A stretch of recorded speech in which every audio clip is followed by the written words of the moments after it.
ಬೆಳಗಾವಿ ಲೋಕಸಭಾ ಕ್ಷೇತ್ರ ಹಾಲಿ ಸಂಸದರು ಮಂಗಳಾ ಅಂಗಡಿ ಅವರು ರಾಜಕೀಯವಾಗಿ ಅಷ್ಟೊಂದು ವರ್ಚಸ್ಸನ್ನು ಹೊಂದವರೆ ಅಂತ ಹೇಳೋಕ್ಕಾಗಲ್ಲ. ಇವರಪ್ಪ ನಮ್ಮ MP ಏನು ಮಾತಾಡ್ತಾರಪ್ಪ ಅನ್ನೋಂಗೇನಿಲ್ಲ. ಹೀಗಾಗಿ ಟಿಕೆಟ್ ಬದಲಾಗುತ್ತೆ ಅನ್ನೋ ಚರ್ಚೆ. ಯಾಕೆಂದರೆ BJP ಮತ್ತು JDS ಮೈತ್ರಿಗೆ ಎಲ್ಲ ಕ್ಷೇತ್ರಗಳನ್ನು ಗೆಲ್ಲಲೇಬೇಕಾದಂಥ ಲೆಕ್ಕಾಚಾರ, ಅದು ಅವರ ರಣತಂತ್ರ. ಕ್ಲೀನ್ ಸ್ವೀಪ್ ಮಾಡ್ತೀವಿ ಅಂತ. ಮತ್ತೊಂದು ಕಡೆ ಶೆಟ್ಟರು ಬೇರೆ ವಾಪಸ್ ಹೋಗೋರೆ, ಶೆಟ್ಟರು ಬೀಗರು. ಹೀಗಾಗಿ ಮುಖ್ಯವಾಗಿ ಬೆಳಗಾವಿಯಲ್ಲಿ ನಡೀತಿರುವಂಥ ಚರ್ಚೆ ಮಂಗಳಾ ಅಂಗಡಿಯವರ, ಜಗದೀಶ್ ಶೆಟ್ಟರ ಅಂತ. ಆದರೆ ಶೆಟ್ಟರ್ ಅದು ಯಾಕೋ ಬೆಳಗಾವಿ ವಿಚಾರದಲ್ಲಿ ನನ್ನ ಹೆಸರು ಪದೇ ಬರ್ತಾ ಐತೆ. ಇನ್ನೂ ಏನು ಚರ್ಚೆ ಆಗಿಲ್ಲ. ಹೈಕಮಾಂಡ್ ಏನು ಹೇಳುತ್ತೆ ಅದಕ್ಕೆ ನಾನು ಬದ್ಧನಾಗ್ತೀನಿ ಅಂತ. ಒಂದಷ್ಟು ಕಡೆ ಬೆಳಗಾವಿಲಿ ನನ್ನ ಹೆಸರು ಯಾಕೆ ಬರ್ತಾಯಿತೆ, ನನಗೆ ಯಾಕೆ ಅಷ್ಟೇನು ಆ ಕಡೆ ಒಲವಿದ್ದಂಗಿಲ್ಲ ಅನ್ನೋ ಅರ್ಥದಲ್ಲೂ ಮಾತಾಡ್ತಾರೆ. ಒಂದು ವೇಳೆ MLA ಟಿಕೆಟ್ ಬೇಡ ಅಂತ ಪಕ್ಷ ಬಿಟ್ಟವರು ಈಗ MP ಟಿಕೆಟ್ ಕೊಡ್ತಾರೆ ಅಂತ ವಾಪಸ್ ಬಂದಿದ್ದಾರೆ ಅನ್ನೋ ಚರ್ಚೆ. ಹಂಗನ್ಬಿಟ್ಟು ಅವ್ರೇನು ಬಿಡಲ್ಲ, ಕೊಟ್ಟರೆ ತಗೋತಾರೆ.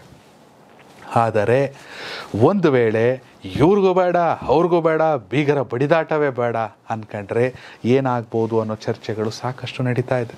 ಜಗದೀಶ್ ಶೆಟ್ಟರು ಸೊಸೆ ಶ್ರದ್ಧಾ ಶೆಟ್ಟರ್ ಹೆಸರು ಕೇಳಬರುತ್ತೆ. ಸುರೇಶ್ ಅಂಗಡಿಯವರ ಪುತ್ರಿ ಮಂಗಳಾ ಸುರೇಶ್ ಅಂಗಡಿಯವರ ಪುತ್ರಿ, ಅವ್ರ ಹೆಸರು ಕೇಳಬರುತ್ತೆ. ಜೊತೆಯಲ್ಲೇ ಮಂಗಳಾ ಅಂಗಡಿ ಅಥವಾ ಜಗದೀಶ್ ಶೆಟ್ಟರು ಬೇಡ ಅಥವಾ ಅವರ ಕುಟುಂಬದವರಿಗೆ ಬೇಡ ಅಂದರೂ ಕೂಡ ಸಾಕಷ್ಟು ಜನ ರೆಡಿಯಾಗಿ ನಿಂತ್ಕೊಂಡವ್ರೆ. ರಮೇಶ್ ಕತ್ತಿ ಮಾಜಿ ಸಂಸದರು, ನಾನೇ ಯಾರಿಗ್ರಿ ಅನ್ಯಾಯ ಮಾಡಿದ್ದೀನಿ, ನಂಗೆ ಟಿಕೆಟ್ ಕೊಡ್ರಿ, ನಾನು ರಿಸಲ್ಟ್ ಮಾಡ್ಕೊಂಡು ತೋರಿಸ್ತೀನಿ ಅಂತ ರಮೇಶ್ ಕತ್ತಿ ಅವ್ರು ನಿಂತವ್ರೆ.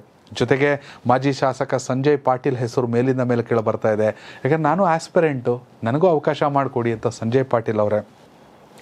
ಮಾಜಿ MLC ಮಹಂತೇಶ್ ಕವಟಗಿಮಠ ಅವರ ಹೆಸರನ್ನು ಕೂಡ ತಳ್ಳಿ ಹಾಕೋಂಗಿಲ್ಲ.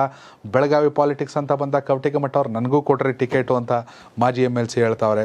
ಜೊತೆಗೆ ಇನ್ನೊಂದು ಕಡೆ ಮಾಜಿ ಶಾಸಕ ಅನಿಲ್ ಬೆನಕೆ ಅವ್ರ ಹೆಸರು ಕೇಳಿಬರುತ್ತೆ. ಈರಣ್ಣ ಕಡಾಡಿ ಅವ್ರ ಹೆಸರು ಕೂಡ ಕೇಳಿಬರುತ್ತೆ.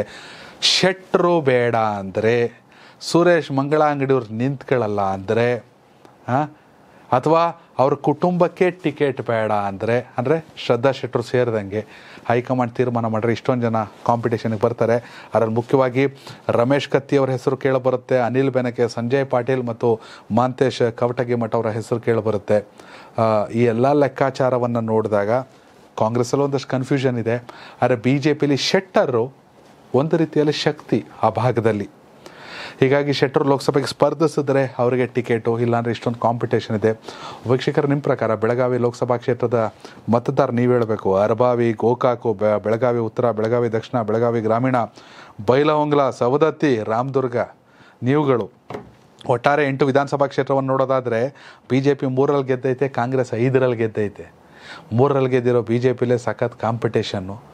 ಹಾಗಾಗಿ 5ರಲ್ಲಿ ಗೆದ್ದಿರೋ ಕಾಂಗ್ರೆಸ್ ಬರಲಿ ಆಮೇಲೆ ನೋಡ್ಕೊಳ್ಳೋಣ ಅನ್ನಂಗೆ ಅವರೇ ಅನಿಸುತ್ತೆ. ಬೆಳಗಾವಿ ಸಂಸದರು ಯಾರಾಗಬೇಕು, ನಿಮ್ಮ ಅಭಿಪ್ರಾಯ ಕಾಮೆಂಟ್ ಮಾಡಿ. ಧನ್ಯವಾದಗಳು.